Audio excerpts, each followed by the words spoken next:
Welcome to the CBS Radio Mystery Theater Archives, the only YouTube channel which has the original classic episodes of the CBS Radio Mystery Theater in order with no ads. Thank you for listening, and now, enjoy the show.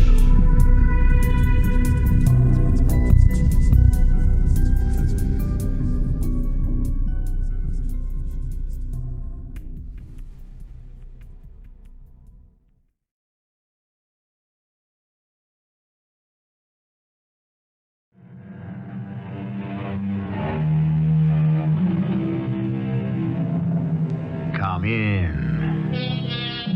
Welcome. I'm E.G. Marshall. Mystery is our middle name. And if you consult Mr. Webster's dictionary, you'll find out that his first definition of the word is something that has not been or cannot be explained. A profound secret, an enigma. That's exactly what you will find at the heart of today's story. A profound secret, an enigma. Something that must be explained if a human life is to be saved. But there are other baffling questions to be answered along the way, such as, who is the mysterious piano player named Joaquin Fry? And why does attorney Tom Hendricks get this kind of greeting at his door when he presents an engraved invitation to one of Mr. Fry's piano recitals? Your invitation, sir? Here you are. Sorry I was late. I had a little trouble finding the house. Oh, that's all right. The concert hasn't started yet. Would you please put on your mask? My what? Your mask, sir. But, I don't have a mask. Well, you better have one, buddy, or you ain't getting in here.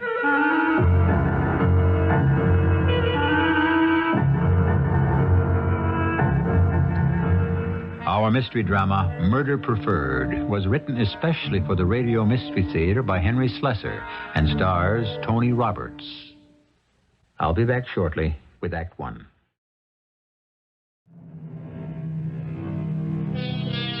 The name on his business cards read C. Thomas Hendricks, attorney at law. Everybody calls him Tom, and Tom Hendricks likes it that way, especially because the C stands for Clarence, a name not very popular these days. But it was the first name of Clarence Darrow, the famous criminal attorney, and Tom's father, a lawyer himself, admired him enough to name his one and only son after him. Tom is a criminal lawyer, too, but fame hasn't yet reached his tiny office. But who knows? Perhaps that beautiful woman entering it right now may be the beginning. Please, sit down, Mrs. Haven. Thank you. It may be a bit late for condolences, but I'm sorry about your husband. Thank you. I know it probably doesn't help much to know that the police have arrested his murderer. It doesn't help in the least, Mr. Hendricks. In fact, that's why I'm here. Tony Gerard did not kill my husband. I see. I'm sure you don't see it all. Oh, I'm sure you've read all the newspaper stories and heard all the broadcasts about the case. It's your business, isn't it? Murder and arresting people and defending people, Mrs. Haven. Yes. That's what I wanted to see you about. Defending someone. Someone who is innocent. Mrs. Haven, are you trying to hire me for Tony Gerard? Not because he asked me to. You're not acting on his behalf? On his behalf, yes. With his permission, no. Tell me why you're so sure he's innocent. Because of some evidence you have? Nothing tangible. But something. Yes. You just know Tony Gerard didn't commit this murder. That's right. Mrs. Haven, whenever there's a serious crime like murder, someone always comes forward and swears that the accused couldn't have done it, that he wasn't the type. But I didn't say that. You see, Tony is the type. What? Tony is a very rough young man. He has a violent temper. He was in trouble all the time when he was a boy. He has a police record. Are you looking for a cigarette? No, my pills. Do you have some water? Yes, right here. Go on talking. But Tony would never kill anybody. That would be against God. He had a strong religious discipline when he was young. Its effect is still there. Oh, thank you. But you admit he was violent. That might lead him to forget that discipline if he had opportunity and motive. I suppose he had that, too. He was in the house that night. Our house. The night Walter was killed. And what about motive? No ideas about that, Mrs. Hammond? Not the idea that people have. What idea is that? My father has told me about the rumors. Your father? Yes. You see, Dad is a wonderful source of gossip. He is retired. He used to be a doctor, and now he just plays golf and bridge, and he listens very well. I know people are saying that Tony and I were lovers. But it isn't true? Walter owed Tony some money. That was a problem between them, not me. Walter didn't want anybody to know that he owed anything to a man like Tony Gerard, especially because he was planning to run for the Senate. You're giving your husband a motive for murder, Mrs. Haven, not the other way around. Because there isn't any other way around. Tony didn't kill Walter, I swear it. Now, will you take the case, or won't you? Well, I'll have to think about it. For one thing, I'll have to find out if Tony Gerard wants me to handle it. I want you to. And I'll pay you, at least when the insurance payment is made. Are you sure it will be paid? Well, why not? Walter is dead. Why shouldn't the insurance company pay? That's a very good question, Mrs. Haven.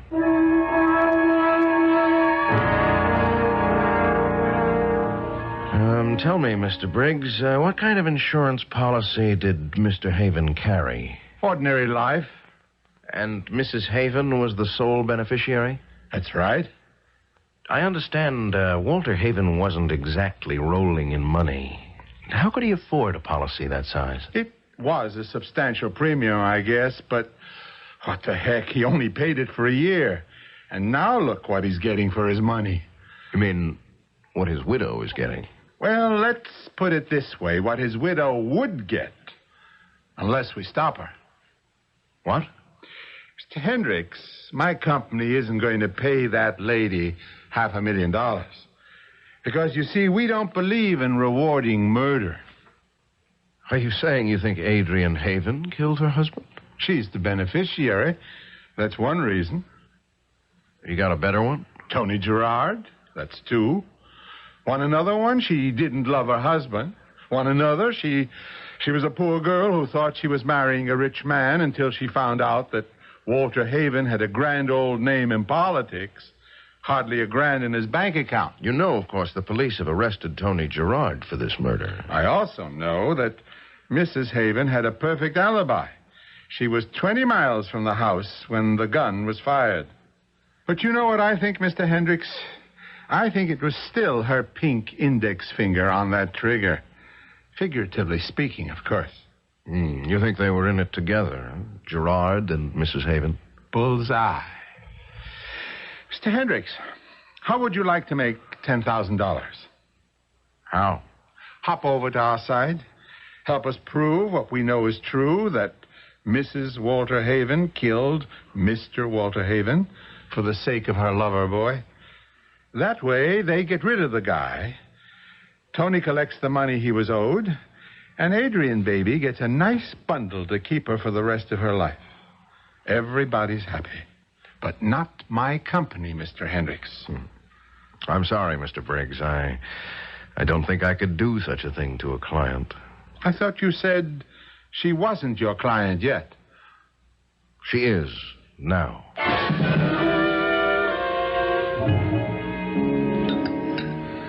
Sure you wouldn't like a little brandy with that, Mr. Hendricks? No, thank you, Dr. Sims. Shame to drink coffee without brandy. Shame to do anything without brandy. Only don't tell my daughter I said that. She thinks I drink too much of the stuff as it is. Well, you're the doctor. That's just what I tell Adrian. Oh, hello, Mr. Hendricks. Mrs. Haven. I'm sorry about coming downstairs so late. Mrs. Haven, I've decided to take your case. Oh, I'm so glad. Wait a minute. I don't think I like the way you put that, Mr. Hendricks. You mean Tony Gerard's case? Well, I'm not so sure it is Tony Gerard's case anymore. Well, if you're talking about those darn rumors... Your daughter told me you were a good collector of rumors, Doctor. Then you may have heard what the district attorney is considering. Not just a murder charge against Tony Gerard, but a charge of conspiracy to murder against your daughter. But they can't. It isn't true. What? That'd be terrible, Adrian. If the case against Gerard is as solid as it appears, he won't have a chance. His muddy footprints are all over that room. His fingerprints are on the door that leads to the garden. There was no weapon found, but the police believe he simply discarded it. But that still doesn't mean my daughter is involved. But if the DA can prove that they were lovers, if not now, then in the past... Please stop this. I don't want to hear any more. Mrs. Haven, I can't defend Gerard because I don't think I can win. But if you want to retain me... Mr. Hendricks, what I want you to do is to hear the whole truth. Adrian, now, wait a minute. No, Dad. I have to tell him. Things are getting out of hand. Mr. Hendricks, the reason I know that Tony didn't kill my husband is because Walter killed himself. I'm sorry, I can't accept that. But it's true. There wasn't a single bit of evidence pointing to suicide. No note, no weapon. And as far as the police know, no motive. But there was such evidence, only I got rid of it. You did what? I'll tell you exactly what. When I came home that night, it was late, after 1:30. I'd been to a party alone. Walter insisted that I go. He had a speech to write for the nominating committee of his party. That was the most important thing in Walter's life, getting that party nomination, becoming a senator. When I arrived at the house, it was terribly quiet. We did have a servant, an old woman who took care of the place, but she was ill in the hospital, so Walter was alone. I saw the light on in his study when I drove up. I went inside. I couldn't believe what I saw. At first, I thought Walter was just asleep at his desk, his head on the blotter, but as I came closer, I saw that he was lying in his own blood. I saw the gun lying on the carpet. Then I saw the note that Walter had been writing just before he shot himself. Half of it was soaked in his blood. It said, "Adrian, darling, forgive me." That's all. I guess it was enough. But then I remembered something else, something I'd heard only a week or so before. Walter on the telephone, joking with one of his political cronies, saying something about committing suicide if he didn't get that nomination. Only he couldn't do that, he said, because it would make his insurance policy void. And then I realized that's exactly what was going to happen. Walter's suicide wouldn't just cost me a husband. I would lose the proceeds on his life policy, too. I'd be penniless again, with no one to take care of me, or my father. I couldn't bear the thought of it. I picked up the suicide note and threw it in the fire. And then I took the gun and got rid of it. Good Lord, Mrs. Haven.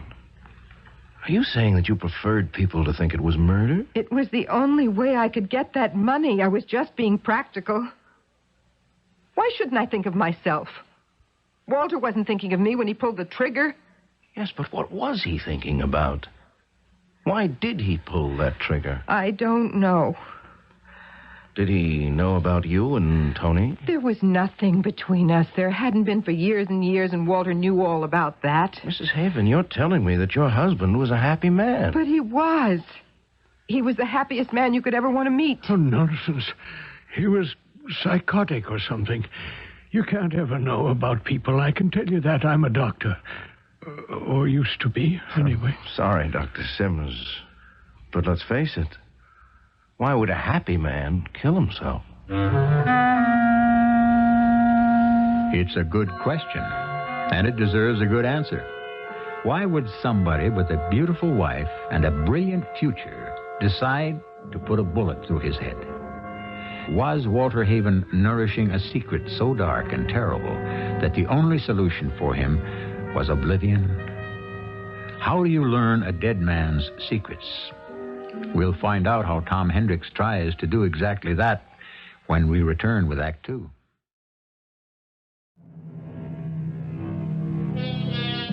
Attorney Tom Hendricks is a man with a problem.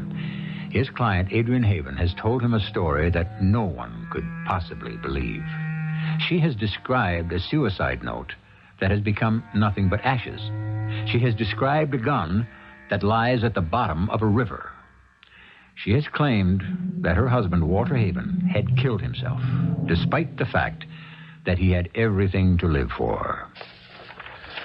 If I read one more political speech... I know, I'm sorry. I'm afraid Walter's speeches don't make very good reading, but they were effective enough. His party liked them. Well, I don't think we're going to find a motive for suicide among his political writings. But you haven't found anything in his personal correspondence? No, nothing at all.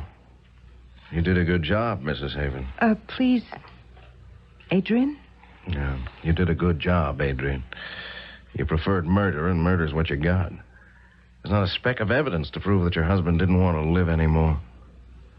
The only problem he had seems to have been that $15,000 he borrowed from Tony Gerard's private loan company. He wouldn't kill himself over that. The only reason he wasn't making those payments was... Yes?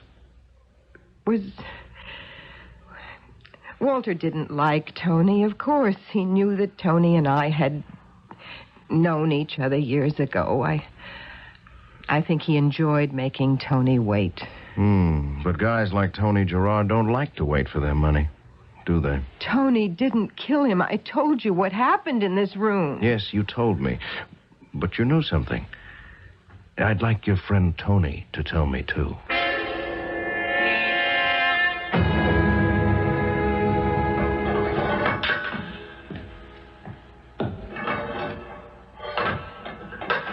Yeah, I know you are.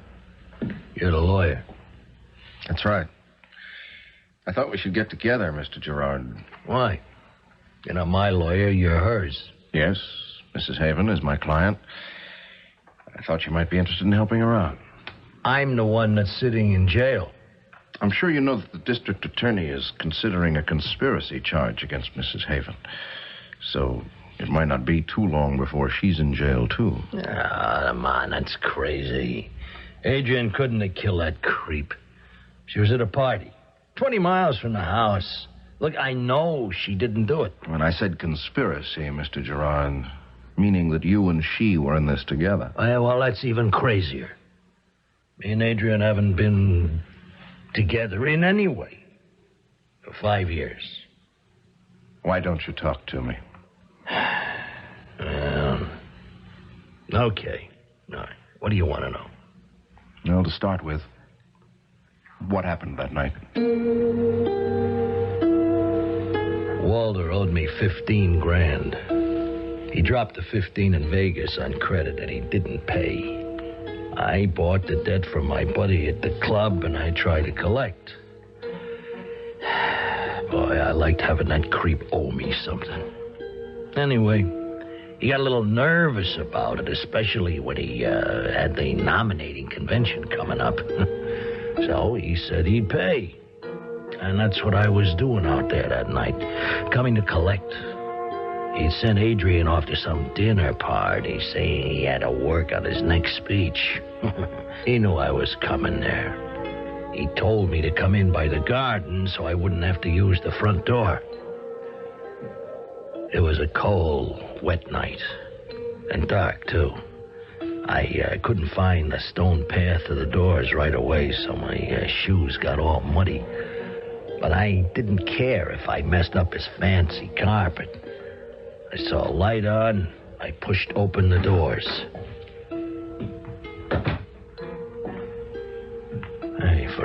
For a minute, I couldn't believe what I was looking at.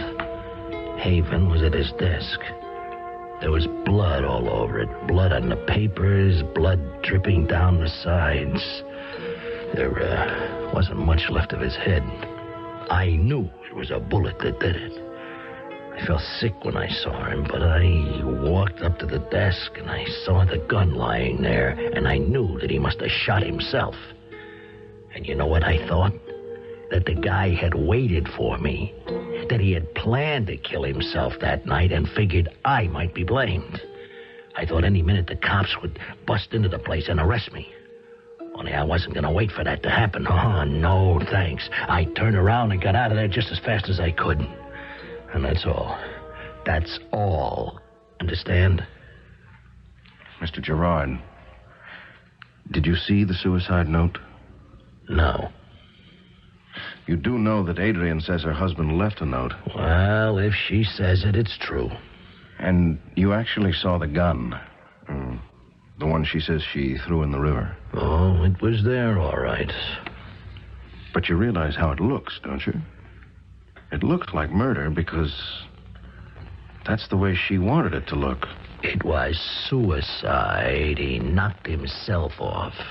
Why? How should I know? Because somebody's got to know. You can't think of any reason in the world why Walter Haven might have been unhappy? Are you kidding? He had Adrian, didn't he?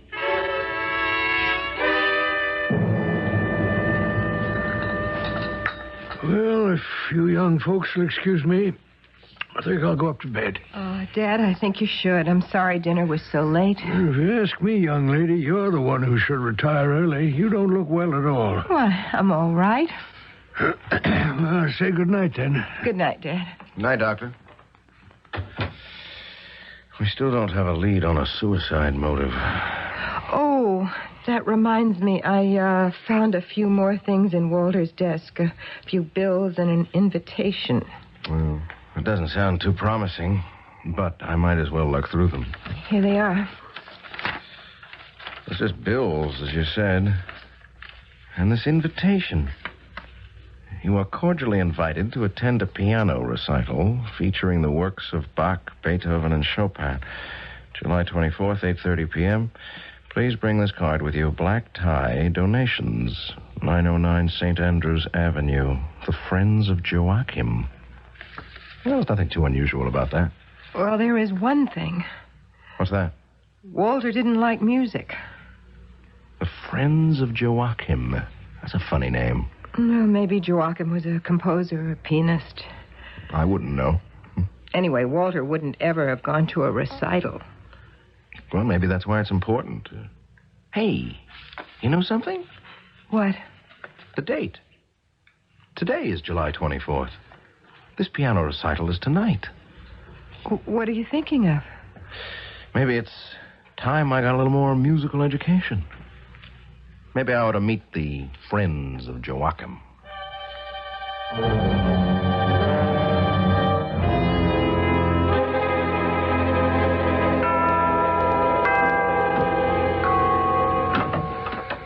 Good evening, sir. Oh, good evening. This is the residence of the Friends of Joachim? This is Mr. Joachim Fry's residence, sir. Please come in. Thank you. Your invitation, sir? Here you are. Sorry I was late. I had a little trouble finding the house. That's all right, sir. The concert hasn't started yet. Would you please put your mask on? My what? Your mask, sir. But I don't have a mask. Well, you better have, buddy, or you ain't getting in here. Oh, I'm sorry. I didn't know that it was a costume party. You mean Mr. Fry didn't tell you? No, he didn't. That's funny. Well, okay, buddy. I think I got one here. Yeah, here it is. Put it on. Then go inside and sit down.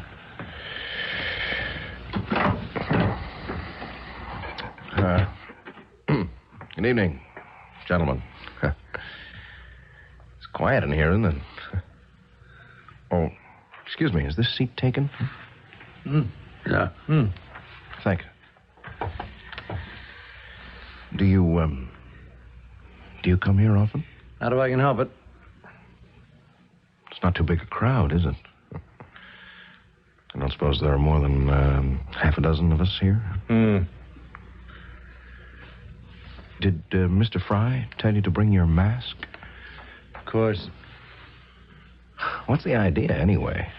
I mean, I feel a little foolish sitting around with a bunch of masked men. Ladies and gentlemen, good evening. Who's that? Joachim. You mean you don't know? Welcome, friends of Joachim. Thank you for your attendance this evening. I've planned a very special program tonight.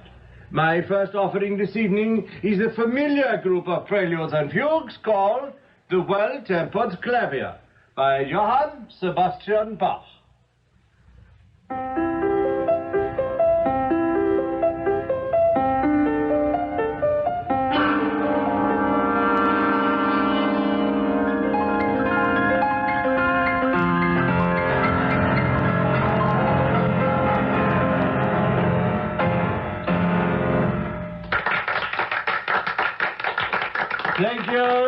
Thank you, gentlemen. I hope you've enjoyed this evening's concert. And now I shall be pleased to accept your donations. Mr. Sawyer will collect your envelopes. You first, mister. Yes. Thank you, sir. Good night. And you, sir? Thank you very much. Good night. Thank you. Thank you, sir. Good night now. Thank you. Good night, sir. Well, you're the last one. Oh, how much is the usual... I beg your pardon, sir? Well, this is my first recital. I'm afraid I didn't come prepared. Are you kidding me? No, it's true. Let's have that mask. Here. Fry, come out here. What is it, Sawyer? We got a gatecrasher here. Do you know him? I never saw him before. Well, the truth is that it wasn't exactly me who was invited. He had an invitation. He gave it to me. Where'd you get that invitation, buddy? I found it. How dare you do this? This is a private recital. Sire, show the gentleman what we think of intruders. It'll be a pleasure, Mr. Fry. Now, wait a minute. You like music, huh? Okay, fella, get set to hear some birdies.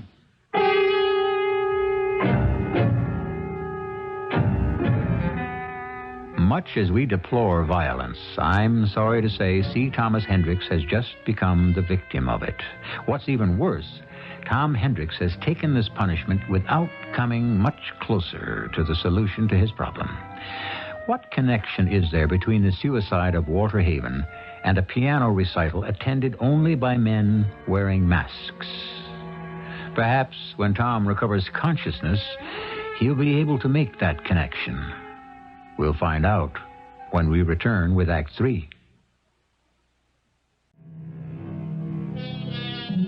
Tom Hendricks doesn't really remember how he got from the brownstone house of Joachim Fry to the suburban home of Adrian Haven.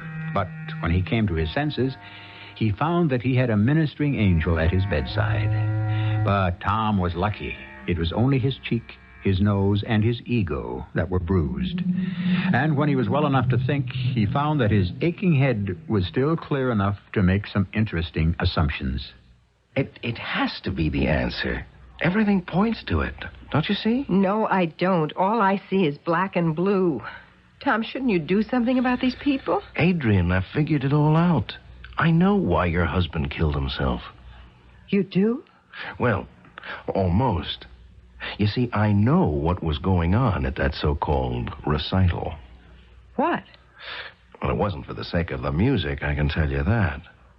The name of the song Joachim Fry was playing was Blackmail. Blackmail? How do you figure that? Those guys handed over their donations because they were forced to, not because they wanted to. Mr. Fry gave them a reason to make donations, a better reason than his questionable talent. But why the recital? Why the friends of Joachim?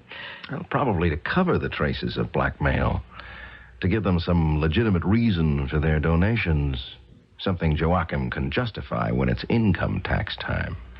But why the masks? Well, that's the most obvious part of all. If you were a blackmail victim, would you want the rest of the world to know? No, of course not. Therefore, the only way Fry could bring his victims together in one place was to require them to wear masks. So there was no chance of recognizing each other. Tom, what you're saying is that Walter may have been blackmailed. That's what I think, Adrian. Your husband was also a friend of Joachim. But why? I'm afraid I still don't know. But maybe I can find out. Tom, you wouldn't go back to that place, would you? I have to go back, or I'll never find out what we have to know. But what makes you think they'll tell you anything? I'll just have to be very convincing, won't I?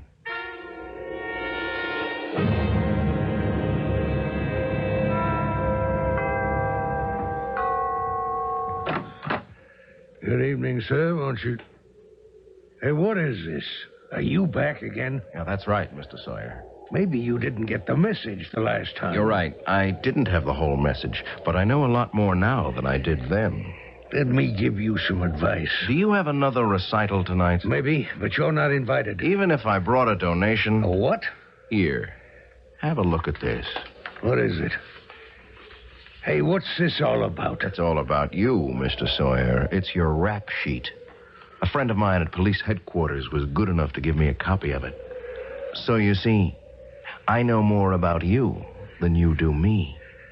I know you've been arrested 4 times for dealing in what they refer to as toxic substances.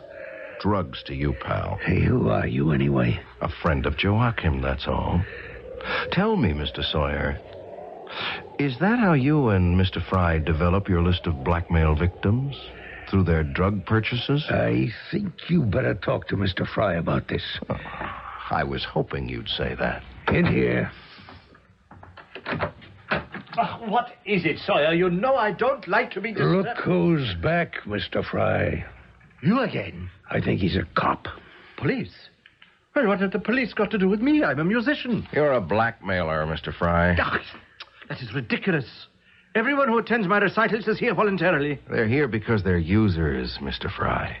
And they don't want the rest of the world to know about it. Or because they've gotten so mixed up in things involving drugs that they want to keep quiet. Get rid of him, Sawyer. Now, wait a minute. I want to hear what he has to say, Fry. I don't want to get him mixed up with cops. He can't be the police. He would have flashed his badge the last time he was here. You're right, Mr. Fry. I'm not with the police. But I can blow a whistle as loud as any cop. And maybe I will, if you don't answer one question for me. And what is that? You were blackmailing a man named Walter Haven, weren't you? No. I never heard of him. Well, he was one of the friends of Joachim.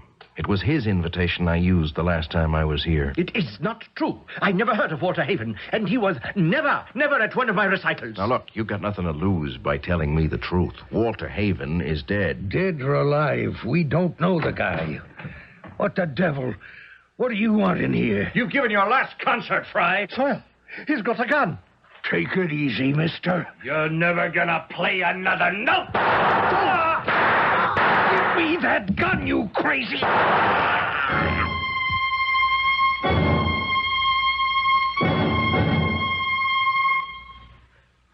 Then they're dead? Both of them? That's right, Adrian. They're dead. Both Sawyer and Joachim Fry. Killed by one of their blackmail victims. Now we'll never know what Walter's secret was. But I do know. You what? I know the answer, Adrian. You see, the secret of Walter Haven is that he had no secret. What on earth do you mean? I mean, the secret was yours, Adrian. Mine? I thought it was him at first. That he was a user of the stuff, or had been once, and that would have killed his chances in politics. But it's you, Adrian. How can you even think that? I began to remember things about you. Your sudden illnesses, your reliance on pills, the long-sleeved dresses you always wear. Really, Tom? Can you honestly tell me that there aren't puncture marks on your body? As a matter of fact, there are. You can ask Father. I need vitamin injections all the time. Those funny little B vitamins and iron and liver and all that. I may be a human pincushion, but I'm not one of those... What's that awful word? Junkies? Yes, it wasn't easy to apply the word to you, Adrian. You hired me. You wanted me to find out the cause of your husband's misery, but you really knew it all the time. No, I swear I didn't. I never heard of Joachim Fry. But obviously your husband heard of him. You became Sawyer's customer. And whatever Sawyer knew, Joachim knew. I swear I never heard of either of those two men before you mentioned their names. And you also swear that you're not a user? No, I'm not. In fact, you look very much in need of something right now, Adrian, don't you? No. Well, I'll tell you what, then. Suppose we just stay here in this library for the next 4 or 5 hours. Are you crazy? I'm not sure you can even last that long without your next fix, Adrian. Well, you are wrong. You're completely wrong. In fact, why don't I make sure that we're not disturbed? I'll just shut this door. What are you doing? Locking us in, Adrian. I'm closing the door against the outside world. You can't keep me a prisoner in here. You're not my prisoner, Adrian. You're a prisoner of your own habit. It's not true. It isn't true. Daddy! Daddy, help me! Yes. Yes, it was Daddy who helped you, wasn't it? He was a doctor once. He could get prescriptions filled. All sorts of prescriptions. Daddy, help! He's locked me in! Your father knows all about you, Adrian. He's the one who's been keeping you normal, if that's what you call the torment you're in. Daddy! Adrian, what's going on? Daddy, please help me. He's got me locked in here. He won't let me out. Just an experiment, Doctor. Help me, please, Daddy. I'm sick.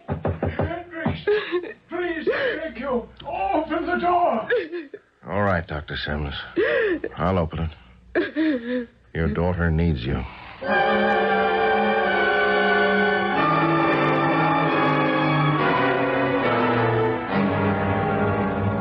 Please try to understand.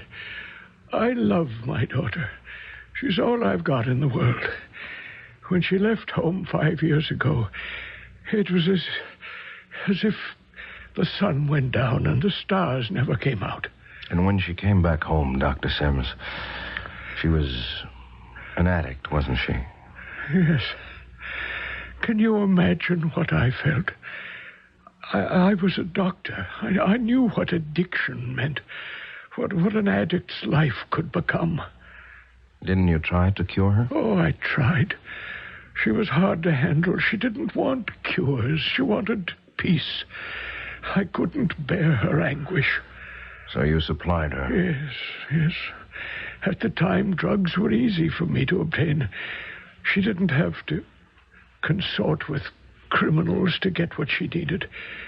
But later, after I lost my practice... You didn't just lose your practice. You lost your license, didn't you? No, I was charged with misuse of drugs, but I resigned before there was any public scandal.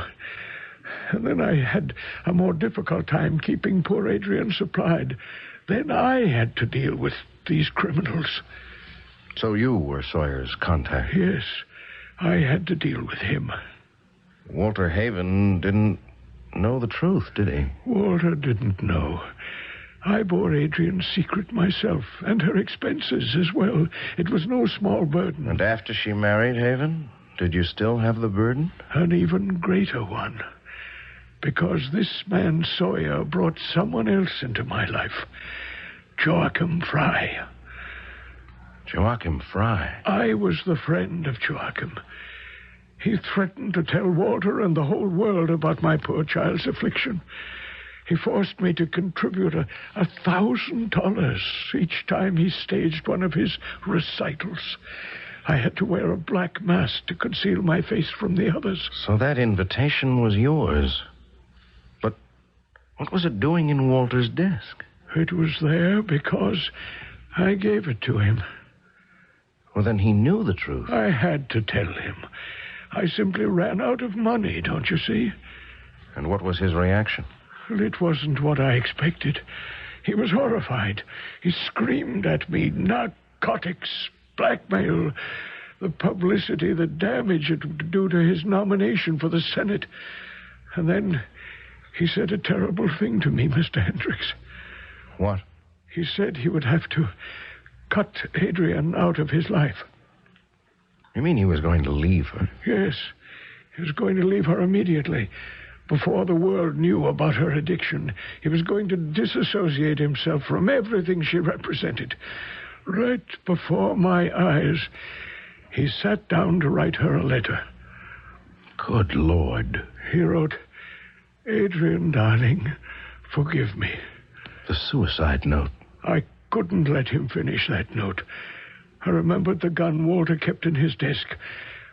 I took it, thinking to frighten him. Instead, he became angry. He stood up and lunged at me. I found myself squeezing the trigger. I shot him in the head. He fell back into the chair, and I dropped the gun on the carpet and ran away. And when your daughter came home, she made murder look like murder. How would you like a new client, Mr. Hendricks? Call me Tom, Dr. Sims. Or you can even call me Clarence.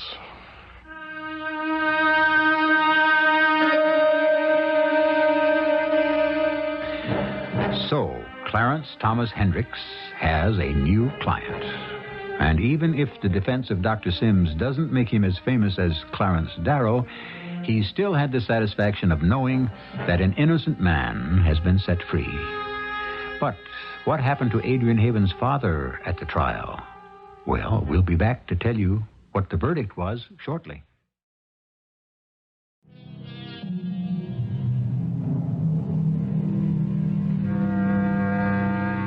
Dr. Charles Sims went on trial for the murder of Walter Haven, and his defense attorney, C. Thomas Hendricks, portrayed him as a father who was willing to sacrifice anything for the sake of the daughter he loved. This sentiment wasn't lost on the jury, but they still returned a verdict of guilty of murder in the second degree. And Dr. Sims is dispensing his medical advice in the prison infirmary. Well, you can't win them all, Clarence.